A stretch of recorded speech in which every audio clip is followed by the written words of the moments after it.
Saudações, forasteiros! Como sabem, aqui é o Kodama, do canal Angry Fox Pilgrim. Eu venho observando a comunidade faz uns 2 anos e me parece, e eu posso estar errado, me parece que muitos dos que se declaram MGTOW aqui na comunidade do YouTube, que é por onde eu interajo com vocês, ainda não entenderam qual é a Red Pill MGTOW. O motivo eu acho óbvio: falta de tempo para buscar conteúdo e se aprofundar nos problemas que são questionados há tempos pela comunidade. E eu totalmente compreendo isso. Muitos dos MGTOW BR vieram da Real, pelo que eu sei.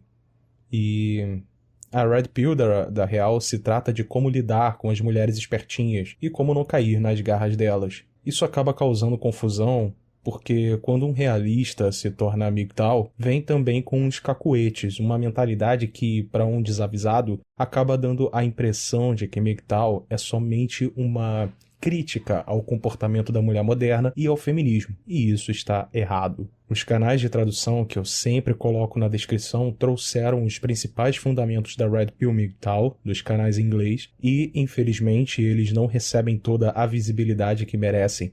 Mas, como eu sou bonzinho, eu investi um puta tempo para criar um vídeo bem mastigadinho para você, e assim você vai entender de uma vez por todas qual é a Red Pill MGTOW. Se você é MGTOW e ainda não conhecia os aspectos psicológicos e socioculturais que fizeram você se tornar um MGTOW, essa é a chance para você engolir a pílula de uma vez por todas. Recomendo não colocar o vídeo em velocidade 2x, porque é um conteúdo denso e tu pode deixar um monte de informação passar despercebida. Eu sei que é um vídeo longo, mas ele é extremamente relevante para a comunidade e talvez seja uma das minhas maiores contribuições.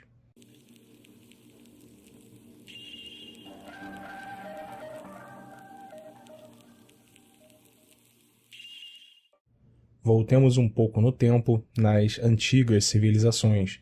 De uma maneira geral, como funcionavam os papéis de gênero em relação estrita ao casamento? Naturalmente, de maneira objetiva, a mulher era vista como um bem necessário para manter a espécie, ou seja, um ativo reprodutivo. Para o homem das antigas sociedades, o casamento tinha uma relação de empreendimento, já que seria a aquisição de um custo fixo, não só para a sobrevivência da linhagem, mas para expandir o poder do clã. Aqui é onde normalmente entra o discurso feminista de opressão, já que no patriarcado a mulher era um objeto reprodutivo e ignoram as relações de troca que esse tipo de empreendimento tinha. Dessa forma, a família tinha uma configuração onde existia um patriarca, fonte de recursos primário, o que tinha colocado maior capital inicial familiar, e a mulher, que entraria com capital reprodutivo.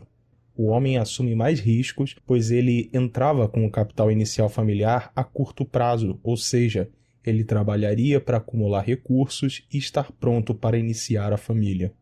Enquanto isso, a mulher entra com capital a longo prazo, pois ela pagaria a parte dela dando filhos a esse homem que lá na frente seria fonte de recursos para a família.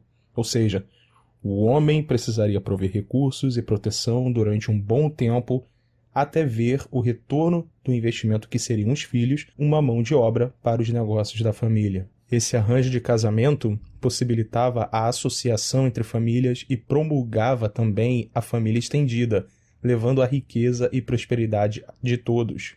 A mulher, sendo o elemento mais frágil, tornava-se dependente perpétuo do marido, e por isso havia uma dívida, por assim dizer, da troca familiar, ou seja, uma obrigação para que a mulher tivesse acesso aos recursos do marido. Nos aspectos sexuais, a mulher era introduzida ao casório muito cedo e a menstruação determinava quando a menina estava pronta para debutar. Isso dava ao marido total responsabilidade sobre a sua educação, comportamento e caráter. Sendo assim, a mulher reconhecia a liderança e a autoridade do marido e o marido construía a mulher através da instrução. Era uma época sem junk food e comidas industrializadas, então a beleza e saúde da mulher tinha maior durabilidade. A expectativa de vida era de 50 anos e 10 a 20% da população masculina estava sendo mutilada em guerras, portanto a população feminina era bem maior. Sendo assim, havia um entendimento da mulher que foi afortunada, porque uma mulher que não casava precisaria arrumar um jeito de se sustentar. Na hierarquia familiar, A mulher era abaixo do marido e por isso tinha menos responsabilidade por causa da relação de autoridade.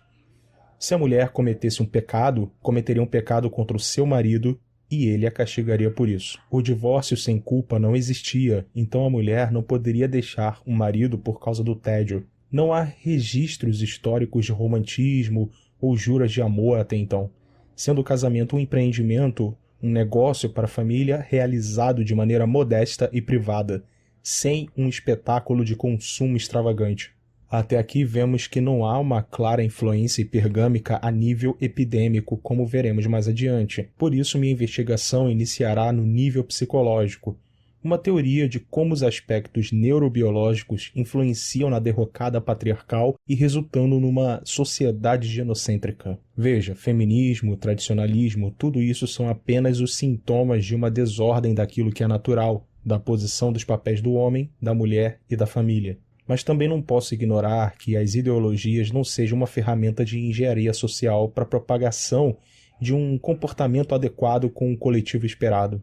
Mas desde que sejam tratados como ferramenta gatilho, que simplesmente desperta o padrão mental que já está programado profundamente na mente do sujeito.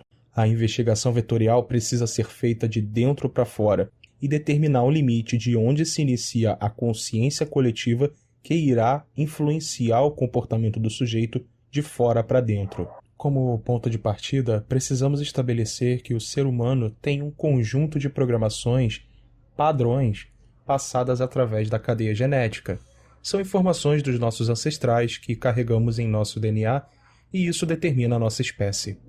A neurociência vai afirmar que a programação psicológica básica também é passada por essa gênese e pelo processo de aprendizagem é que se constrói a personalidade. É como se você comprasse um computador somente com o Windows instalado, sem nenhum aplicativo a mais, e com o tempo você fosse instalando programas nele para otimizar as tarefas do dia a dia que precisam ser realizadas. Bom, nesse software base do ser humano vem instalado já alguns comportamentos primitivos, e no homem é a dominância, na mulher é a hipergamia. Esses dois fatores é o que faz a natureza realizar a seleção natural dentro da espécie humana, porque sua inteligência sobrepujou as demais espécies, se colocando no topo da cadeia alimentar. Isso quer dizer que o homem seria o predador do homem. Pense em quantos milhões de anos essa informação genética foi passada de geração em geração até chegarmos ao homem civilizado. Consegue perceber o quanto essa informação genética foi reforçada durante centenas de milhares de anos até chegarmos nos grandes impérios antigos? A dominância é um comportamento primitivo resultado dessa programação. Em outras palavras, é uma herança genética, um aprendizado passado através das eras armazenado no próprio DNA masculino. Enquanto a hipergamia direciona a mulher para buscar recursos nos homens, a dominância impulsiona os homens a competir com outros homens a fim de adquirir recursos e ter sucesso reprodutivo. Esse é um dos motivos que homens geralmente não sentem empatia por outro homem aleatório. Quando ele olha um homem qualquer reclamando de algo, ele não pensa, aqui está um irmão, ou poderia ser comigo, então vamos ouvi-lo, vamos ajudá-lo. O homem geralmente não sente essa empatia por causa da competição contínua estimulada pela dominância. E mesmo que ele não esteja pensando conscientemente nisso, seu cérebro vai direcionar suas ações. O homem só consegue vencer esse instinto e trabalhar em conjunto com outros homens quando possuem um propósito maior ou um alto senso de compaixão, seja por uma ética filosófica, moral, religiosa, etc. Isso não quer dizer que ele estará imune aos impulsos da dominância, mas é provável que ele direcione esses impulsos para um propósito de vida. Existe um pensamento antropológico moderno de que a dominância faz parte de um contexto histórico-social. Eu já tendo a acreditar mais nas evidências biológicas que irão refletir no meio social. Ou seja, fatores biológicos influenciam no comportamento que influenciam no meio social. O homem, em seu aspecto primitivo, exercia a dominância liderado pelas funções básicas armazenadas ainda na sua mente mais velha, composto pelo cérebro basal e sistema límbico, como tratado no Triune Brain in Evolution, do neurologista Paul G. MacLean. O desenvolvimento do neocórtex, ou cérebro racional, foi um grande salto no processo evolutivo, e é ele que nos diferencia dos demais animais, E segundo MacLean, é apenas pela presença do neocórtex que o homem consegue desenvolver o pensamento abstrato e tem capacidade de gerar invenções.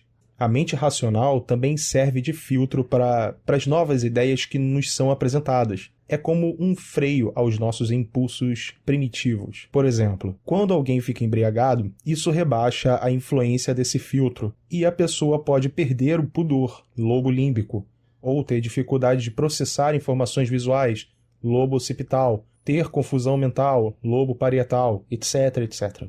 Ou seja, esse freio do bom senso está ligado com essa evolução. A partir daí, o homem foi identificando seus impulsos mais profundos e construindo um pensamento que controlasse esses instintos, definindo o que seria certo, errado e definindo uma regra moral que guiasse sua vida, uma regra que ele pudesse medir a si mesmo e aos seus princípios. E desses baixos instintos da dominância nasceu também os altos valores da dominância. Antes, a violência era praticada para copular com as fêmeas ou por território. Agora o homem só poderia usar de violência justificada, alinhada com a justiça e as regras que ele mesmo criou. Dessa forma, a coragem, que basicamente é o desprezo pela morte e pela dor, era uma característica que todo homem deveria ter, e especialmente na Roma Antiga, onde o conceito de virtus era o que diferenciava um homem nobre de um homem fraco. Podemos perceber que hoje não há qualquer herança da cultura romana. A glória em batalha ou por fazer algo grandioso pelo seu país foi substituído convenientemente pela bravura de construir recursos para dividir com a sua esposa. Dizem, não seja covarde, colocando a coragem que falavam os romanos no mesmo patamar de uma mera validação social que dita que um homem bem-sucedido é um homem casado. Outras virtudes cardinais, como a justiça, prudência, autocontrole, corroboram também com o arete dos gregos, que é a excelência de uma vida com propósito utilizando todo o seu potencial. Para aquele que constituía a família em Roma, possuía um título, o pater familias. A esposa, filhos, recursos financeiros, bens materiais, tudo era potestas, um direito adquirido do homem como autoridade da família. As virtudes femininas para a antiga Roma era a modéstia e a caridade.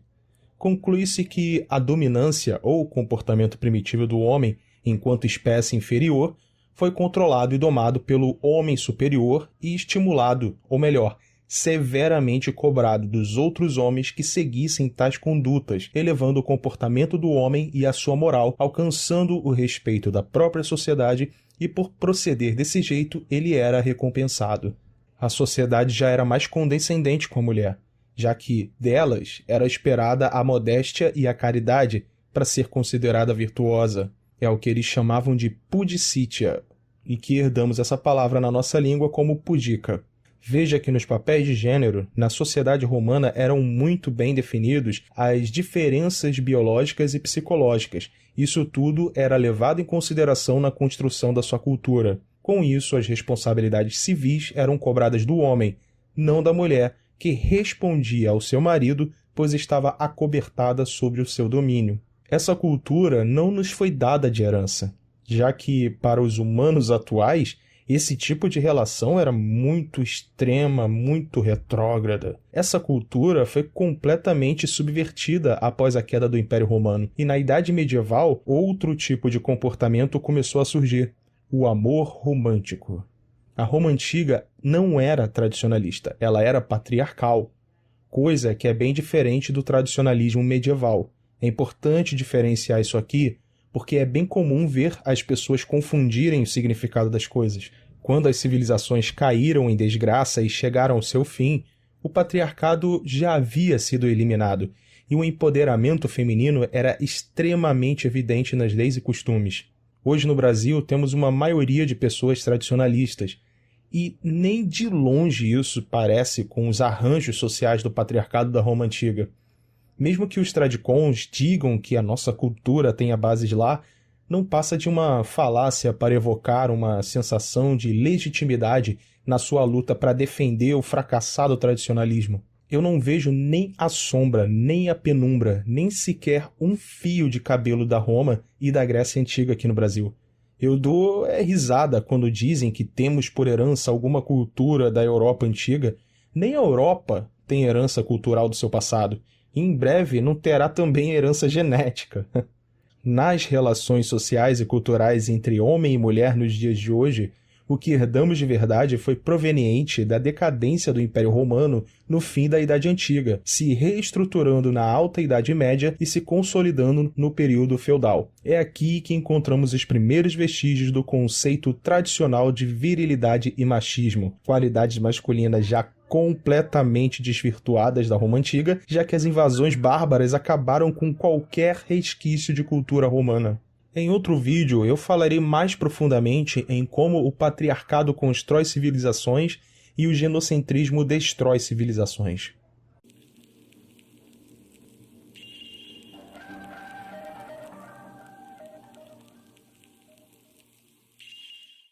Tenho para mim que as raízes do genocentrismo encontram-se na própria natureza do homem, naquilo que eu chamo de indulgência patológica, que é uma tendência inconsciente do homem da confiança, condescendência e comiseração para as mulheres em geral, enquanto não possui nenhuma empatia com os outros homens. Enquanto a dominância do homem racional os estimula às conquistas e à construção de um caráter superior, o homem primitivo, proveniente de sua mente mais profunda e mais velha, entra em conflito com a razão. Veja, a teoria da mente triuna dita algumas regras mentais que eu devo considerar em minha análise. Para que fique mais claro, preciso nomear as três mentes de maneira mais popular e assim facilitar o entendimento. Nossa mente é dividida em inconsciente, subconsciente e consciente. Para fins didáticos, usarei essas terminologias. Como disse antes, o cérebro basal, ou reptiliano, corresponde ao inconsciente. O cérebro límbico, o subconsciente, e o neocórtex, o consciente. Imagine que sejam três irmãos, sendo o inconsciente o mais velho, o subconsciente o irmão do meio e o consciente o irmão mais novo. Apesar da interdependência, as três mentes operam de maneira hierárquica, então não importa o quão racional você se define, quem vai dar a palavra final será o seu cérebro emocional. A mente emocional, ou subconsciente, e aqui engloba o inconsciente, foi quem nos guiou durante todo um processo evolutivo e sua função principal era a nossa autopreservação e isso inclui também a reprodução. Enquanto o Homo sapiens sapiens, após o despertar da nova cognição, ou neocórtex, foi a época em que começamos a justificar as nossas emoções e nomear tais emoções com aquilo que chamamos de sentimentos. Mas então, o que é a emoção? A emoção é a reação do corpo.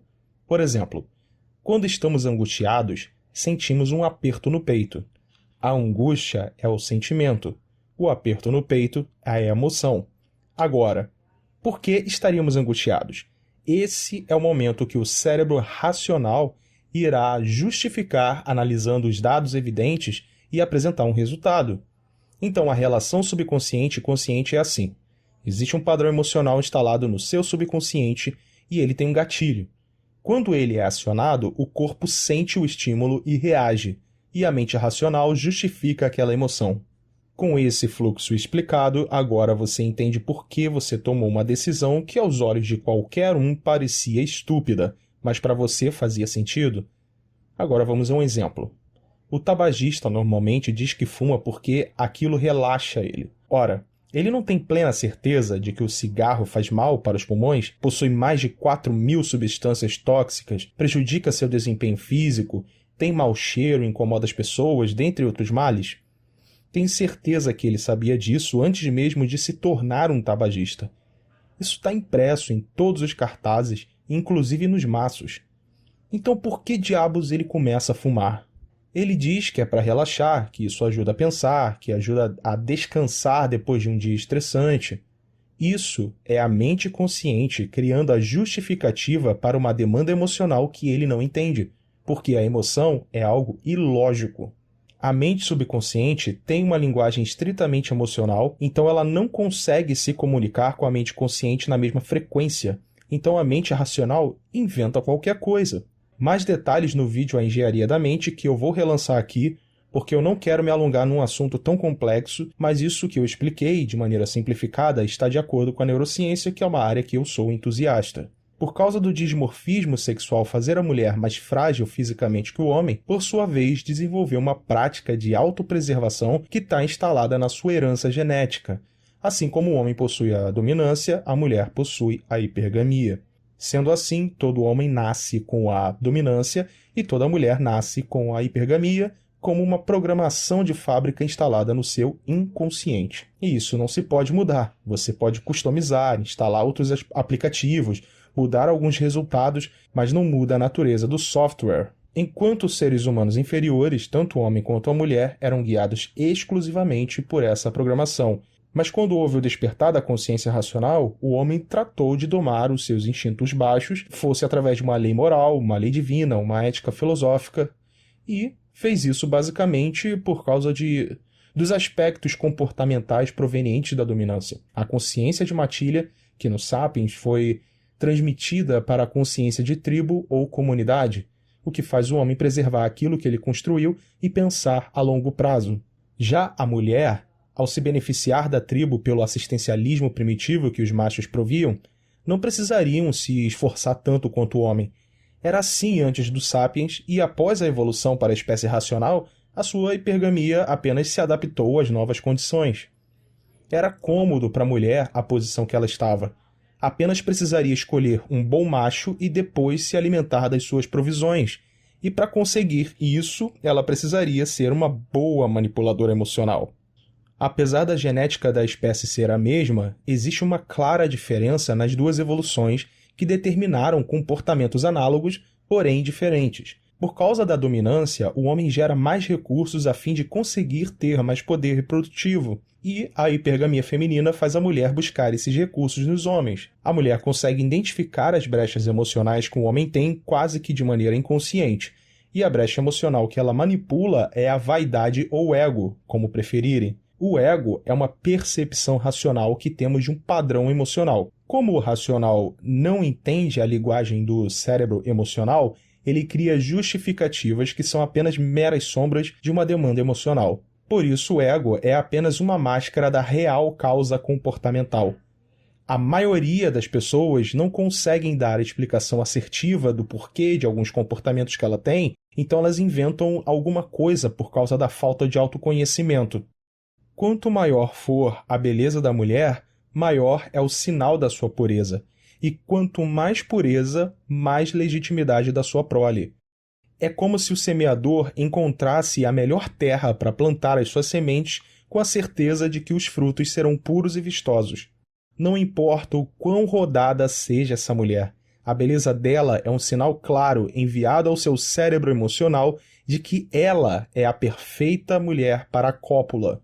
Pessoal, entendam, por mais que você pense que os seres humanos sejam algum tipo de seres divinos, devido à sua crença religiosa, aqui eu estou sendo bem científico ao afirmar: o ser humano é um indivíduo emocional com lapsos de racionalidade. Em outras palavras, o ser humano não passa de um chimpanzé metido a sabichão, ou, se preferir, um chimpanzé pedante. Se você quer entender a natureza do ser humano, deve ter isso em mente. Nós não somos muito diferentes dos animais. Não há nada de especial em nós. A natureza não está nem aí quando ela provoca um tsunami que varre do mapa desde as formigas até o mais sábio dos homens. Ela não faz distinção dos seres. Ela é amoral. Ela só faz o que tem que ser feito. Então, voltando. O cérebro racional é a percepção da realidade externa do ser. O cérebro emocional é o conteúdo interno do ser. O homem exterior versus homem interior. Espero que eu esteja conseguindo fazer você me acompanhar até aqui. A indulgência é uma confiança e complacência patológica que o homem tem em relação ao sexo oposto por causa de um mecanismo que filtra essa informação externa e bate com o conteúdo interno. A indulgência é um filho pródigo da vaidade e do ego do homem. Quando a vaidade do homem é manipulada pelo sexo oposto, o homem tende a realizar as glutonarias dos desejos femininos para ter acesso, ainda que remoto ou impossível, do aparelho reprodutor da mulher. Isso é o que leva um cara a comentar na foto de uma mulher que ele jamais irá se relacionar sexualmente, por exemplo, elogiando uma modelo ou atriz no Instagram, porque racionalmente ela é de impossível acesso, mas a mente emocional dele não consegue realizar isso. Para a mente, basta dar um impulso. Aquilo que a sua mente emocional acredita, você acredita. Quando o seu cérebro instintivo manda um impulso, ele não quer saber se você conseguirá a empreitada ou não. Ele está ali só para executar aquele estímulo, que no caso citado foi visual. Por isso, quando você assiste a um filme erótico, você acaba ficando excitado, ainda que, de fato, você não esteja na cena realmente. Consegue entender agora o que eu quero falar? Então, toda a demanda de um padrão emocional vai gerar uma justificativa do cérebro racional. E se a indulgência é a demanda de um padrão emocional, a presunção de hipossuficiência ou hipermoralidade da mulher é a justificativa racional. Entendam que eu não quero dizer que isso é bom nem ruim, é só o jeito que é a natureza. A dominância nos leva a gerar recursos para fins de reprodução e cedemos às investidas das vontades femininas por causa dessa indulgência, da mesma forma que cedemos às crianças, pois os efeitos comportamentais são os mesmos que temos com a criança, razão pela qual as mulheres se comportam feito crianças quando querem algo de um homem. Essa simulação infantilizada na mente de um homem entra pela mesma porta, mas acessa outras partes cerebrais mais ligadas aos mecanismos de prazer e recompensa, como falarei mais adiante. E elas sabem disso instintivamente. Então isso é apenas uma análise hipotética, mas para esse ensaio eu precisava defender essa ideia, porque essa confiança e complacência não é uma construção social. Ela é biológica e sem ela as fêmeas humanas não teriam sobrevivido à seleção natural. É justamente por causa dessa indulgência que, em tempos de prosperidade econômica, o ginocentrismo começa a desabrochar, como veremos no próximo capítulo. O homem apaixonado é como um adicto que precisa da sua dose o tempo todo. E naquele momento a sua dominância foi subjugada, não pela mulher, mas por ser um homem permissivo e se render à sua vaidade por causa desses estímulos. Os circuitos ativados no cérebro apaixonado são os mesmos do vício, jogando sua dopamina lá no alto, ao passo que diminui a sua serotonina. É o que os usuários de sintéticos chamam de bad trip. Consumindo o entorpecente da paixão é equivalente a dopamina lá no alto, euforia, recompensa, e aí quando o efeito passa, serotonina lá embaixo, tristeza, abstinência. Eu acredito que isso seja um mecanismo que a natureza criou para compensar esse dimorfismo sexual. E, portanto, sem esses fatores patológicos, não teríamos a indulgência e as fêmeas humanas poderiam ser eliminadas diante da seleção natural. A natureza é amoral, ela não está nem aí para o que é certo e o que é errado. Ela só cria um mecanismo para dar continuidade ao fluxo da vida. E foi isso que ela fez para se ter mais equilíbrio nessas relações entre homem e mulher. Então, para a conclusão desse capítulo, vamos revisar esse fluxo. O instinto reprodutivo e o dimorfismo sexual superior masculino em relação das mulheres são os parâmetros biológicos da dominância. Esses parâmetros estimulam o homem a ter certo comportamento violento e apático com os outros homens, ao passo que age de forma completamente oposta com a mulher, sendo em geral empático, condescendente e piedoso com elas. Esses gatilhos geram um aprendizado no subconsciente, desenvolvendo um padrão emocional causador do comportamento da indulgência patológica. Os padrões são reforçados pelas experiências de vida e, quando recebem uma recompensa por agirem assim, o subconsciente cria um sistema repetitivo e contínuo, ou seja, um hábito. O ego do homem justifica esse comportamento como o correto e projeta isso em alguma desculpa, sendo ideológica como o tradicionalismo e o feminismo, ou o protecionismo hipogâmico, um fetiche sexual como o cuckold e o cavaleiro branco, ou até mesmo tudo isso junto dentro do mesmo pacote que é o complexo ginocêntrico. E tudo isso é o que eu chamo de indulgência patológica. Agora que entendemos as causas psicológicas e conseguimos encontrar o vetor interno causador do ginocentrismo, é que iremos entender o fato dos homens serem os responsáveis pelo mesmo, por causa do afrouxamento e permissividade por conta da própria vaidade. E essa permissividade se torna epidêmica numa época de prosperidade econômica ou estabilidade civilizacional. Dessa forma, os alfas que dominam aquela civilização começam a permitir o ginocentrismo para terem mais acesso à reprodução. Agora vamos ao vetor externo, que são as causas socioculturais. Então vamos voltar ao período feudal.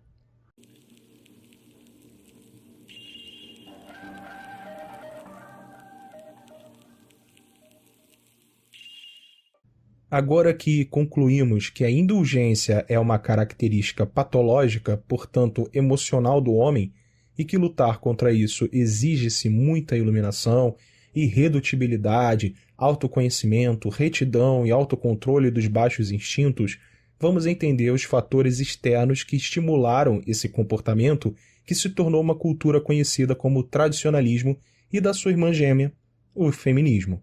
Existe um ditado bem conhecido que diz assim: homens fortes criam tempos fáceis e tempos fáceis geram homens fracos, mas homens fracos criam tempos difíceis e tempos difíceis geram homens fortes. Esse ditado resume bem os ensinamentos do livro The Fate of Empires, ou O Destino dos Impérios. É uma lição histórica em poucas palavras. Nossa história remonta à Europa no século XII, quando uma espécie análoga do slogan "Faça amor, não faça guerra" começou a surgir. Tudo começou quando um movimento artístico conhecido como amor cortês começou a dominar o cenário cultural da época.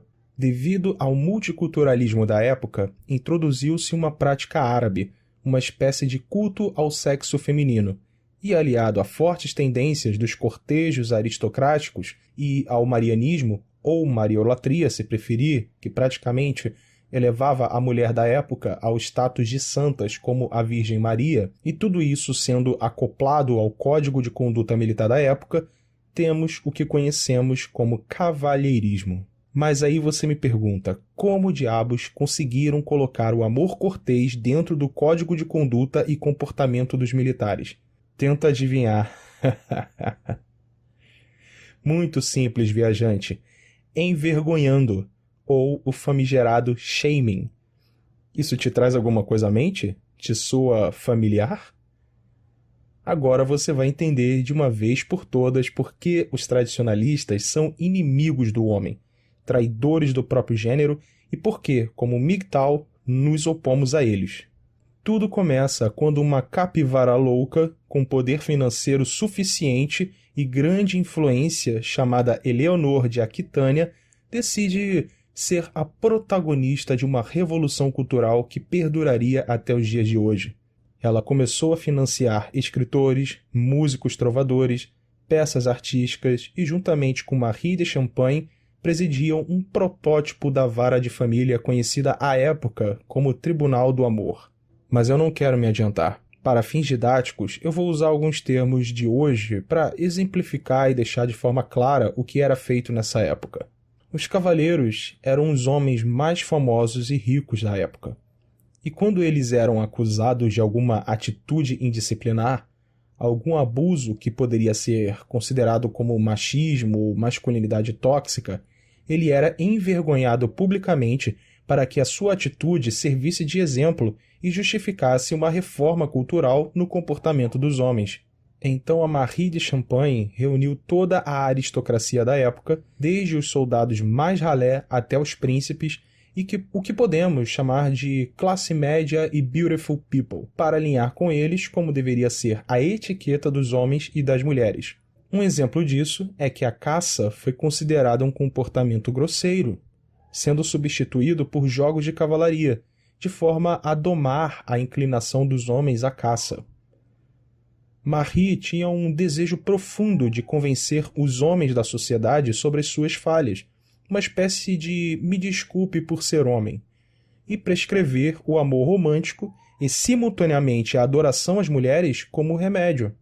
Através dessa cartilha, foi introduzido o amor romântico como parte da conduta do Código Militar, e assim domar, como elas chamavam, a brutalidade e a desordem dos homens. A ideia de que o amor é enobrecedor e necessário para a educação de um cavaleiro vem dessa época. O homem de verdade eram os melhores amantes e, por conseguinte, os melhores cavaleiros. Como braço dessa revolução cultural, havia o marianismo ou a mariolatria. Embora houvesse um consenso da Igreja em relação a homens e mulheres serem igualmente herdeiros do pecado, as atitudes cristãs de base em relação ao gênero feminino começaram a evoluir nesse período. Nesse momento surgiu uma nova veneração das mulheres como contraparte da Virgem Maria, juntamente com a ascensão do cavalheirismo e do amor cortês, que teve o efeito de elevar o status das mulheres e enfraquecer a ideia anterior em que as mulheres herdaram o pecado original. E Maria tornou-se a noção consensual de mulher na época, uma espécie de Virgem Maria no céu, mulher na terra. Depois dessa mudança, os homens continuaram a ser vistos como pecadores buscando a redenção, tentando imitar Cristo, enquanto as mulheres eram cada vez mais vistas como as contrapartes da Virgem Santa na terra, puras, perfeitas desde o momento do nascimento, virgens e com menos foco em sua necessidade de redenção. Dito de outro modo, após a Idade Média, menos ênfase foi dada à herança feminina pecaminosa de Eva e mais ênfase à sua semelhança com Maria. Mesmo com a divisão protestante do catolicismo, a ideia de mulher pura e santa que se desenvolveu a partir da veneração de Maria foi levada adiante, mas sem a ênfase católica na pessoa de Maria. Enquanto a elevação ginocêntrica de mulheres se enraizou na Igreja, sua origem veio em grande parte de fora, em uma completa intersecção de crenças pagãs, um culto árabe às mulheres, cavalheirismo, amor cortês, seitas marianas heréticas, especialmente entre as classes aristocráticas que costuravam esses elementos juntos em uma cosmovisão ginocêntrica popular. No século XI, o culto da Virgem Maria se tornou amplamente popular. A reverência concedida à Virgem foi estendida ao sexo feminino em geral, e como um vassalo devia obediência ao seu senhor feudal, ele também devia o serviço e devoção à sua dama. Assim, havia um serviço de amor como havia um serviço de vassalagem, e o amante ficou com a sua dama em uma posição análoga à do vassalo para o seu soberano. A aristocracia e a Igreja desenvolveram a doutrina da superioridade das mulheres. Tal adoração uniu tanto a pessoa da Virgem no céu como a da terra, e que transmitiu ao mundo moderno o ideal do cavalheirismo. O culto da Virgem e o culto da cavalaria cresceram juntos e continuamente reagiram um ao outro. O culto da dama era a contrapartida mundana do culto da Virgem, e foi uma invenção da aristocracia medieval. No cavalheirismo, a adoração romântica de uma mulher era tão necessária quanto a qualidade do cavaleiro perfeito na adoração a Deus, ou seja, era considerado a adoração de uma dama tão próxima quanto a de Deus. O arranjo estava feito. Agora que o poder do amor foi estabelecido, a querela feminina foi satisfeita e o amor romântico a todo vapor dentro do código de cavalaria, começamos a ver o comportamento dos soldados românticos muito próximo do que a gente vê hoje. Por exemplo, ele vai lutar até morrer por sua dama, cartas de amor na linha de frente, uma foto amarrotada da sua namorada em algum bolso do uniforme, em vez de ser pela pátria ou pelo rei, é o seu amor por ela, que agora impulsiona o sacrifício militar de um homem. Filmes que retratam guerras ou aventuras sempre têm um herói e sua dama parando por um longo beijo, com as bombas explodindo e prédios caindo ao redor deles, como se sugerisse que toda aquela carnificina é por causa dela. Um exemplo recente disso é o filme John Wick Parabellum, que por sinal eu curti muito esse filme. Mas em determinado momento perguntam para o John o motivo de tudo aquilo, pelo que ele continuava lutando. Ele responde que é para manter a memória da sua amada viva. Quantos filmes já assistimos de um cara que desafia tudo e a todos pela vingança da sua falecida dama? É como eu já disse, o feminismo se trata da inferioridade da mulher, e por isso ele quer diminuir e emascular os homens para deixá-los inferiores às mulheres, e assim elas conseguirem uma vantagem. O tradicionalismo se trata de divinizar a mulher, colocando ela num status de superioridade e santidade que os homens não são dignos de beijar os seus pés, e deve disponibilizar todos os seus bens e a própria vida a ela. O cavalheirismo gera o feminismo, e o feminismo não se sustenta sem o cavalheirismo. É um sistema que se retroalimenta. O cavalheirismo nunca foi medida para virilidade na mesma forma que o virtus da Roma antiga, ou a ética da virtude grega. Nunca. Antes da Idade Média, a declaração de paixão entre os casais eram feitas de forma privada.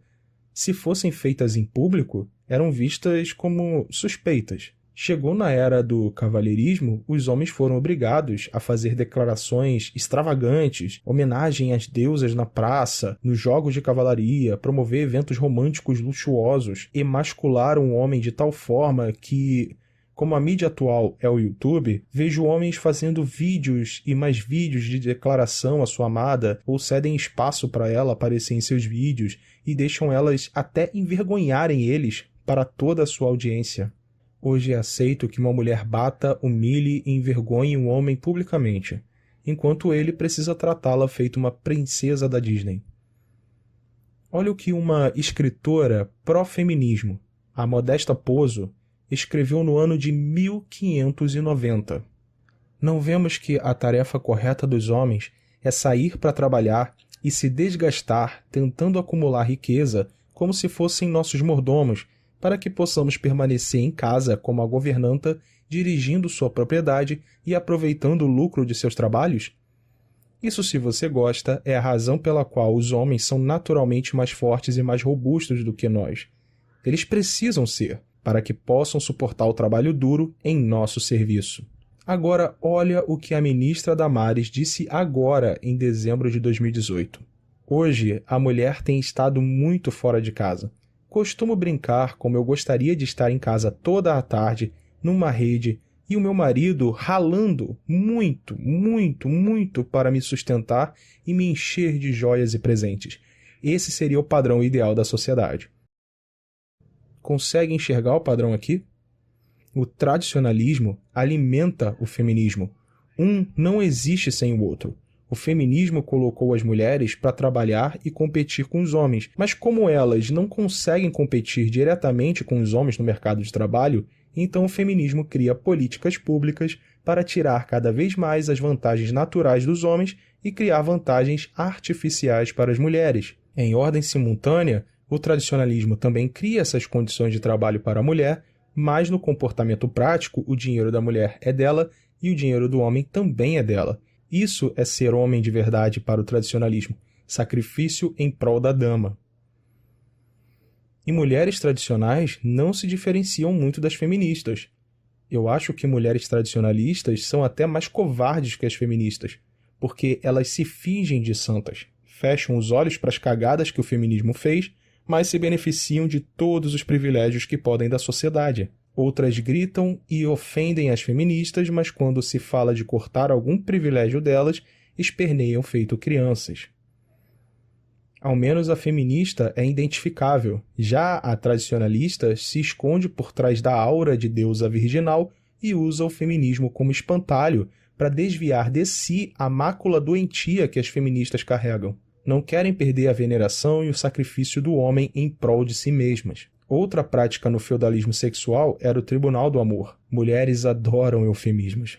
A vara da família é a vara da mulher no lombo do homem. E o tribunal do amor era o tribunal do ódio contra o homem. Ou seja, era em teoria para resolver problemas matrimoniais, mas na prática era para envergonhar e punir o homem por não tratar a deusa como deusa.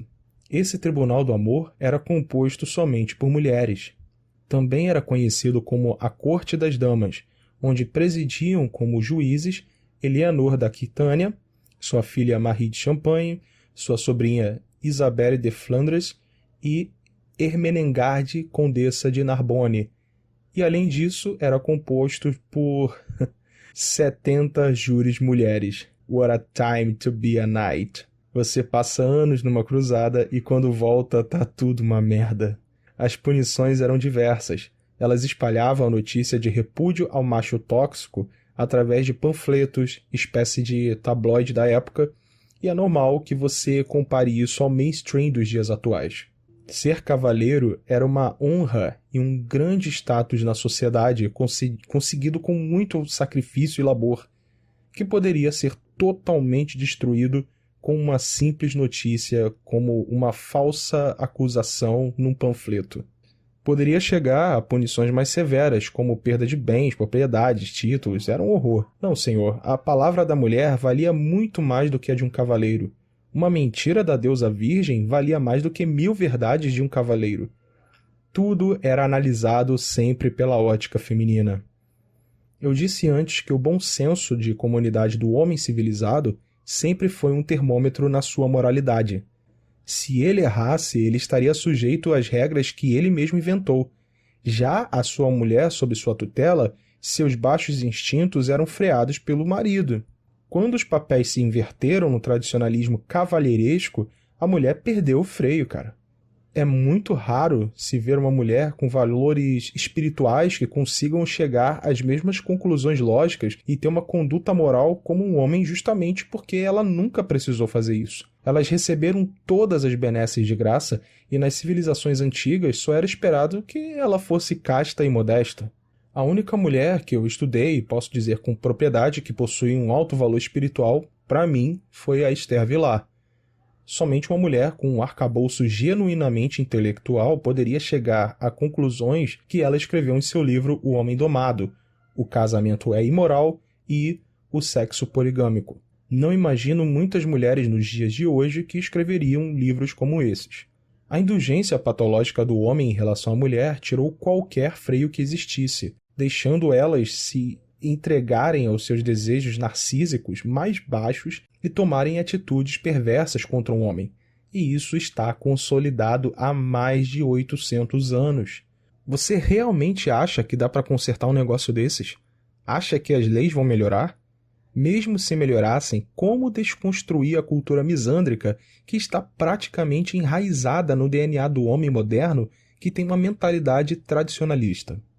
O ginocentrismo, assim como foi no período feudal, está presente em todas as mídias, todas as literaturas, em todas as propagandas na TV, em todos os programas, nas leis, no judiciário, tanto na igreja católica quanto na protestante, nas músicas, nos feriados, nas instituições de ensino, em tudo. A única solução para toda essa merda é MGTOW, e acabou. Rejeitar toda essa porcaria secular e encontrar um propósito sem ser vassalo de mulher nenhuma, com a desculpa da responsabilidade de ser homem. Esse era shaming há mais de 800 anos atrás. Um cidadão grego ou da Roma Antiga, olhando isso, hoje preferiria ser perfurado por uma espada na guerra a ter que se submeter a tudo isso só para ser considerado homem de verdade. MGTOW é o único caminho e verdade para o homem moderno. E com a quinta onda feminista, sei não, cara. Dificilmente algo vai mudar a curto e médio prazo. A quinta onda vai enganar os desavisados, aqueles que eram MGTOW relutante. Podem achar que as coisas vão melhorar e aí vão voltar para a plantação e, na verdade, o sistema ginocêntrico só vai dar um passo para trás para depois voltar com mais força. A única solução e opção de salvação da sociedade que vejo é o patriarcado full hard. Mas isso é utopia. O mais provável de acontecer é uma tecnocracia. Tá aí, mais um vídeo que tá para ser produzido para vocês. Enfim, tradicionalistas e feministas são tudo o que uma sociedade que quer ser saudável não precisa.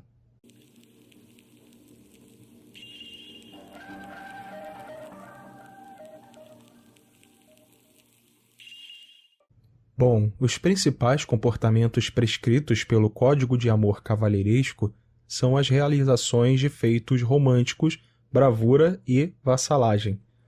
Antes de uma realocação nos relacionamentos românticos, o galanteio, ou ser galante, se referia a qualquer comportamento corajoso, especialmente em batalha. Como o machismo, acredito que o significado dessa palavra tenha mudado por completo. No entanto, sobre as regras do amor cavalheiresco, tornou-se, de acordo com a definição do dicionário Google, abre aspas, atenção educada ou respeito dado pelos homens às mulheres, amável para com as damas, delicadamente obsequioso. Fecha aspas. Essas duas definições de galanteria podem ser mais distantes? Elas estendem o significado para abranger dois domínios de comportamento completamente diferentes. Parece então que as mulheres da época aproveitavam com sucesso os maiores comportamentos sacrificiais do homem, cavalheirismo e bravura, para satisfazer seus apetites narcisistas. Um vassalo é definido como um servo, um escravo, um subordinado ou dependente, ou uma pessoa que entrou em uma obrigação mútua com o senhor ou monarca no contexto do sistema feudal na Europa medieval. As obrigações frequentemente incluíam apoio militar e proteção mútua em troca de certos privilégios, geralmente incluindo a concessão de terras mantidas como um feudo.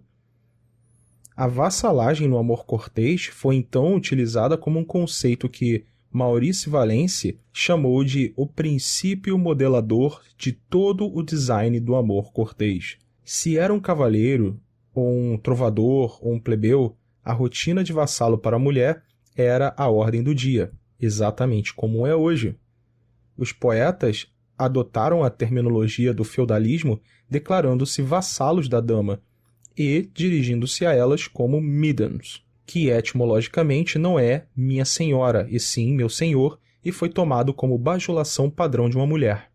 Uma prática particularmente notável, mostrando uma adaptação do modelo feudal, envolvia o homem ajoelhado sobre um dos seus joelhos diante da mulher. Ajoelhando-se dessa maneira, ele assume a postura de um vassalo.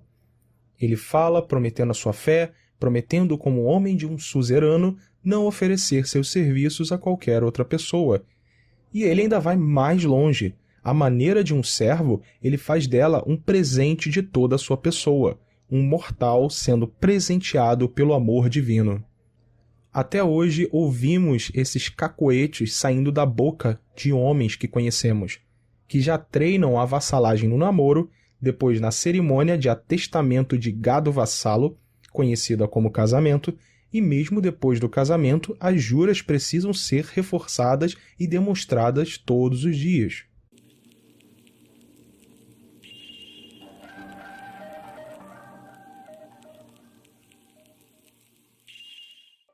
Imagine a Europa do século XII como uma grande performance teatral encenando os temas do amor cavalheiresco que se tornariam tão populares que seus atores continuariam a servir como modelos para a população global 800 anos depois. Então temos os seguintes papéis: senhoras do tribunal, que são as feministas. As feministas hoje se referem às damas da corte no final da Idade Média como as primeiras feministas, ou proto-feministas, e como as feministas modernas, essas mulheres desfrutavam de privilégios e meios consideráveis. No século XII a XIV, as evidências mostram que as mulheres começaram a se agitar para aumentar a autoridade sobre a maneira correta de homens e mulheres conduzirem os relacionamentos, com ênfase especial no que consideravam papéis aceitáveis para o homem numa sociedade civil e digna. Não é de se surpreender que seja precisamente essa a época em que mulheres poderosas puderam estabelecer as cortes de amor, encabeçadas por mulheres que agiram de maneira comparável aos tribunais de famílias de hoje, arbitrando disputas de amor entre casais em conflito.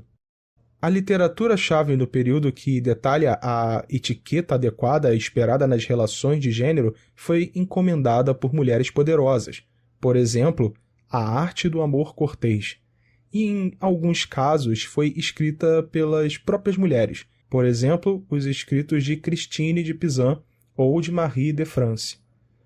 O discurso emergente agia como uma droga que prometia a introdução de um poder unilateral para as mulheres sobre os homens. A disseminação da literatura romântica prometia se espalhar rapidamente para todas as classes sociais do continente. Temos vivido com as consequências desde então, uma revolução muito mais significativa para a história das relações de gênero do que a introdução da pílula anticoncepcional e do divórcio sem culpa, sendo estes últimos meros produtos acidentais gerados dentro de uma cultura maior de amor cavalheiresco. Os arquétipos introduzidos na sociedade por essas senhoras de alto nascimento são instantaneamente reconhecíveis. A donzela em perigo são as mulheres inocentes, mulheres desamparadas, mulheres como vítimas. a princesa, são as mulheres mais belas, mulheres como sujeitos narcisistas exigindo devoção, mulheres merecedoras de privilégios especiais, e as senhoras nascidas no alto, mulheres moralmente puras, mulheres como preciosas joias, mulheres como superiores, mulheres como titulares. E essas ilusões asseguravam que as atenções dos homens seriam dedicadas às mulheres, um programa tão bem sucedido que as feministas modernas continuam a moldar a paisagem cultural de hoje com a propaganda de seus antepassados protofeministas. E assim como seus antepassados, as mulheres continuam a usar narrativas constrangedoras para facilitar sua herança pedestalizadora. Cavaleiros brancos. Essa metáfora se refere a tais indivíduos heróicos, homens que são galantes de muitas maneiras, mas principalmente das formas erradas, como se mostrar a mulheres ao mesmo tempo em que se delicia em competir e machucar outros homens. Mais do que qualquer outro jogador nessa peça, os cavaleiros brancos se especializam em comportamento galante com o objetivo de impressionar e finalmente conseguir que seus egos sejam acariciados pelas mulheres. Para esses primeiros cavaleiros brancos, o torneio, precursor dos torneios esportivos modernos, consistiam em competições cavalheirescas ou lutas na Idade Média.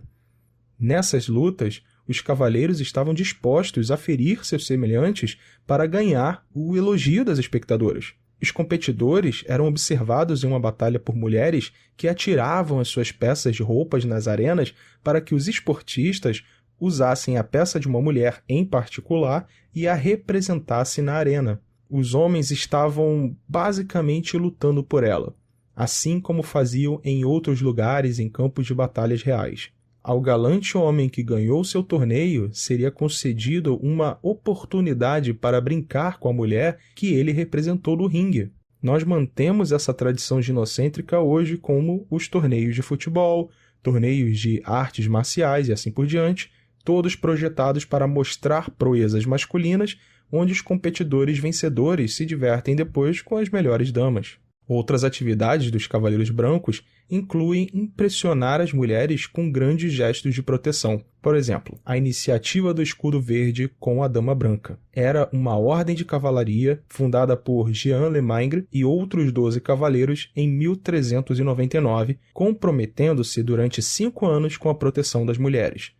Inspirado pelo ideal do amor cortês, o objetivo declarado da ordem era guardar e defender a honra, propriedade, bens, reputação, fama e louvor de todas as damas e donzelas. Uma empreitada que mereceu louvor de Christine de Pizan. Lemaitre, cansado de receber queixas de senhoras, donzelas e viúvas que alegavam estar oprimidas por homens poderosos e não encontrando nenhum cavaleiro ou escudeiro disposto a defender a sua justa causa, fez um juramento escrevendo uma longa carta onde explicava o seu propósito para que fosse divulgado amplamente na França e além de suas fronteiras. A carta explicava que qualquer moça, jovem ou velha, que se encontrasse vítima de injustiça poderia pedir um ou mais cavaleiros por compensação, e esse cavaleiro responderia prontamente e deixaria qualquer outra tarefa que ele estivesse realizando para combater pessoalmente o opressor da dama. As semelhanças dessa ordem com empreendimentos contemporâneos, como a campanha White Ribbon, nos quais os embaixadores masculinos juram a todas as mulheres nunca tolerar, desculpar ou permanecer em silêncio sobre a violência contra as mulheres e intervir e agir contra qualquer homem acusado de delito contra uma mulher. Trovadores 1. POAs, promotores do gaming. O trabalho dos trovadores era espalhar a palavra sobre as virtudes do amor cavalheiresco através da música, poesia e contação de histórias. Tanto a aristocracia quanto os plebeus gostavam de ouvir histórias sobre bravura e as damas eram varridas com poemas épicos de amor, enquanto os trovadores praticavam os rituais do amor cavalheiresco.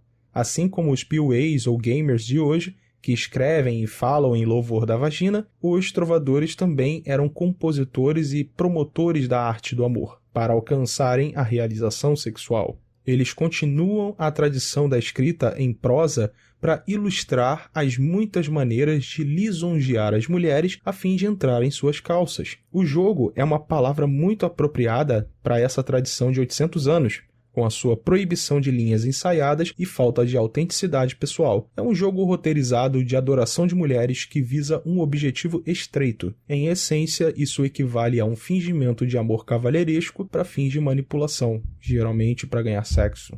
Quando as mulheres modernas chamam esses jogadores de homens de verdade, elas podem estar muito próximas dessa marca. Enquanto eles pessoalmente pretendem rejeitar o cavalheirismo, no entanto, adotam seus princípios para alcançar o que querem. Trovadores 2. Homens pró-feministas ou manginas. Ao contrário dos trovadores mencionados que defendiam um amor voltado para a realização sexual, o Trovador 2 defendia um amor mais idealizado de desejo que não se consuma na realização sexual. Em essência, esses homens mais pareciam Romeus bajuladores do que Casanova excitado. O conceito norteador para eles era chamado de amor puro.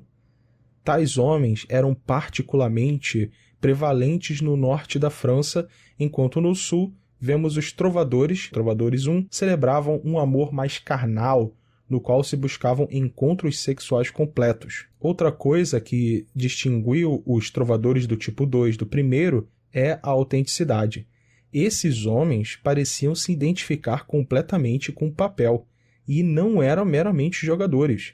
O desejo de servir as mulheres como vassalo ou talvez como escravo masoquista fazia parte do seu caráter. Pense na versão de hoje como os homens pró-feministas, que trabalham servilmente para transmitir a mensagem de seus superiores feministas, assim como esses trovadores se dedicavam à defesa do comportamento narcísico das suas damas. O papel da vassalagem se aplica aqui mais do que em qualquer outro personagem da Idade Média. Não como uma rotina meramente pretensiosa para ganhar sexo, mas sim, de fato, como uma afirmação da alma. Tem muito cara que está no celibato involuntário não por questões genéticas, mas pela idealização das mulheres da mesma forma que esses trovadores do tipo 2 tinham.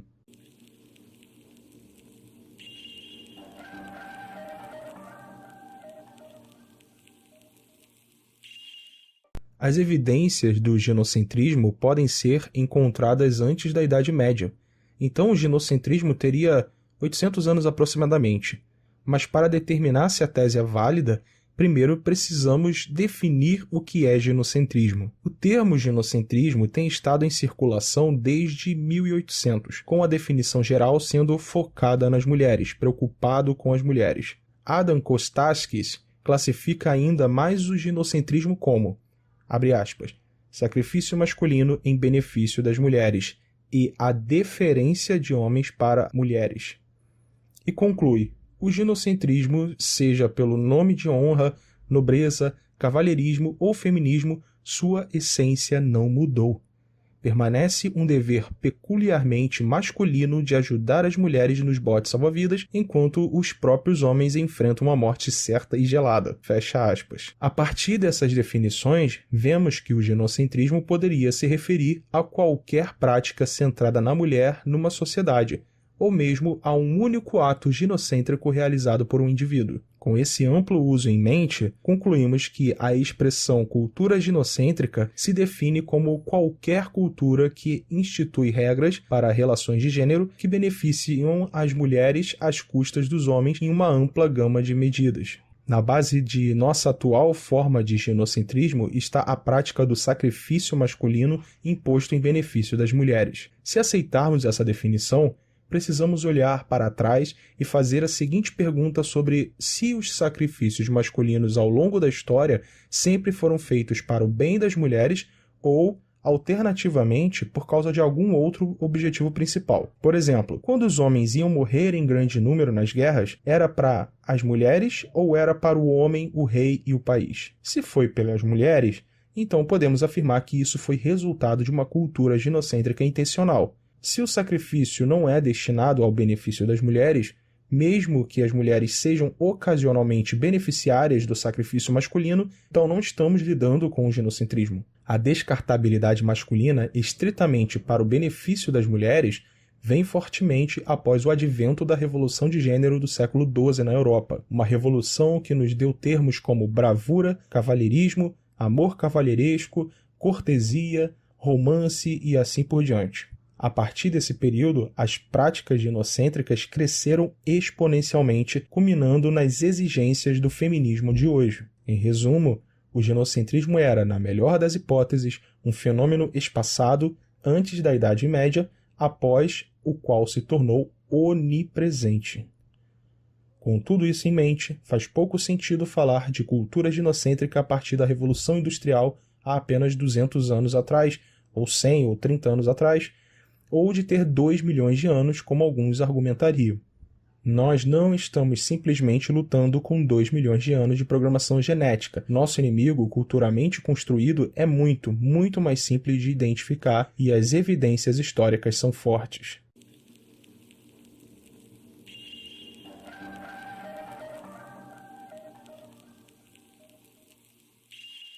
Para mim já deu essa sociedade. Já saí da mesa de negociação, porém, eu acredito que ainda existam muitos homens em potencial por aí que podem ser alcançados com a mensagem MGTOW.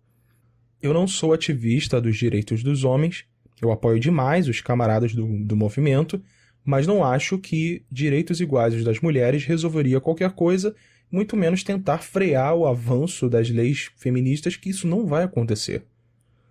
A resposta certa para essa equação é seguir o seu próprio caminho. É a melhor escolha e é a única escolha na verdade.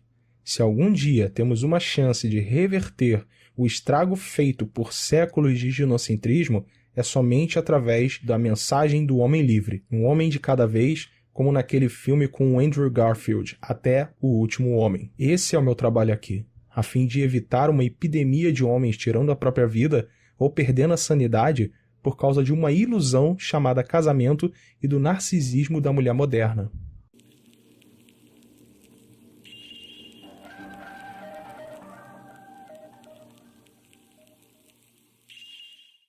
Eu acredito que até aqui o meu objetivo foi alcançado. Então vamos revisar tudo o que eu falei até aqui. O complexo de cultura ginocêntrica se inicia primeiro identificando uma complacência patológica do homem com a mulher, o que eu chamo de indulgência. Essa indulgência é uma marca psicológica do homem que cede os desejos e vontades femininos, caso contrário, elas nem teriam recursos e nem teriam sobrevivido ao processo de seleção natural. É um mecanismo que a natureza desenvolveu para compensar o dimorfismo sexual do macho e da fêmea na espécie humana.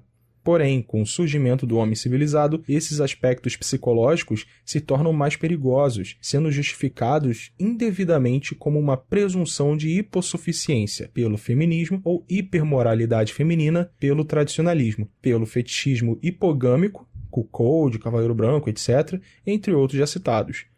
O colapso é o destino de todas as civilizações, e isso não é uma teoria, e sim um fato. E notamos que estamos próximo do colapso, quando percebemos a degeneração social ou o desprezo pelos valores que foram o fundamento para aquela civilização. Após o colapso de uma civilização, outra se forma com valores mais fracos do que a antecessora, pois herda muito mais as fraquezas, pois estão cronologicamente mais próximas. Os homens cedem à indulgência, mas agora sendo estimulados e reforçados pela cultura vigente que começa por práticas da aristocracia e os conceitos como virtus e arete, que definia o que seria um homem de verdade, um viril, nas sociedades antigas, era substituído pela delicadeza e emasculação do amor cortês. Dessa forma, a dominância do homem seria substituída por um outro propósito, uma validação externa, um amor divino imortal, a sua dama. Devido ao crescimento econômico e uma transição para um sistema monetário, houve um êxodo rural e as pessoas começaram a se aglomerar nos centros, facilitando a propagação epidêmica do idealismo ginocêntrico. As mulheres da alta mesa da aristocracia desejavam uma reforma cultural nas relações homem-mulher, por isso começaram a financiar trovadores, escritores, menestréis, peças teatrais, para espalhar o amor romântico rapidamente. Mulheres das classes mais altas, até as mais baixas, se encantaram por aquilo e começaram a exigir tais comportamentos dos homens. Todos eles deveriam ser como Sir Lancelot, bondoso, gentil e delicado com as damas. A estratégia era simples: criar um modelo ideal de homem domesticado, convencer as mulheres que devem exigir que os homens sejam daquele jeito, como nos contos, com uma desculpa que assim seria mais fácil o acesso à reprodução, e com esse cenário montado, começam a questionar os papéis de gênero e falar da opressão da mulher pelos homens, e isso fez com que o amor cortês fosse introduzido no código de conduta da cavalaria, surgindo então o cavalheirismo e assim adestrar os homens. Eliminam todas as práticas masculinas de diversão, substituindo elas por algo que fosse mais condizente com as vontades femininas. Assim surgiu os torneios e os esportes genocêntricos, que eu particularmente gosto de chamar de rinha dos cucks ou rodeio de manginas. Uma revolução cultural não se faz sem o apoio da religião, e o paganismo, proveniente das imigrações orientais, principalmente um em particular, um culto árabe ao feminismo, foi sendo absorvido aos poucos pelo clero, resultando no marianismo, ou culto à virgem, que tinha como a sua contraparte terrena o culto à dama, elevando a mulher ao status de santidade. Eleanor e sua filha Marie criam o Tribunal do Amor, composto somente por mulheres para julgar os casos matrimoniais e punir os homens. Era a justiça feminista da época. E pronto, esses são os fatores gerais que geram o complexo de cultura ginocêntrica. Na linha do tempo, na sequência, vemos o debate sobre os status das mulheres, escritoras feministas e tudo se preparando para ser absorvido pelo marxismo com a luta de classes. Na burguesia surgem as sufragistas, essas mesmas que os neoconservadores adoram passar a mão por cima da cabeça, mas que tinham a mentalidade idêntica das mulheres da aristocracia feudal. Tudo vai se desenrolando para a segunda e terceira onda feminista. Os justiceiros sociais também surgem e chegamos aos dias de hoje. Espero que tenha ficado claro quais são as raízes do nosso problema hoje, que é o ginocentrismo, e as razões do MGTOW rejeitar os papéis de gênero tradicionais. Estamos vendo a história do século XII se repetindo: aglomeração de pessoas nas metrópoles, surgimento de novas tecnologias, crescimento econômico, globalização, imigração, influência de outras culturas, avanço do ginocentrismo e degeneração comportamental. Mesma coisa aconteceu na Revolução Industrial, mesma coisa aconteceu na Segunda Guerra e a mesma coisa vem acontecendo até os dias de hoje. O patriarcado morreu no auge da Grécia e Roma Antiga, e depois disso os valores masculinos foram completamente relativizados, só sendo considerado o homem aquele que se sacrificar por uma mulher. Agora estamos caminhando a passos largos para uma transição de idade para a era tecnocrática ou qualquer nome que os remanescentes deem daqui a 100 ou 200 anos, e vamos ver até onde os homens fracos, ou seja, sem valores ou que baseiam seus valores na validação social ginocêntrica, vão chegar. Era tudo o que eu precisava falar para vocês hoje. Espero que vocês tenham gostado. Por favor, não deixe de compartilhar esse vídeo, de comentar e compartilhar em todas as suas mídias sociais e grupos, porque isso ajuda muito para a relevância desse vídeo. Se você achou ele importante, ele precisa ser relevante para que outras pessoas sejam alcançadas. E por hoje é isso, e nos vemos na próxima, forasteiros.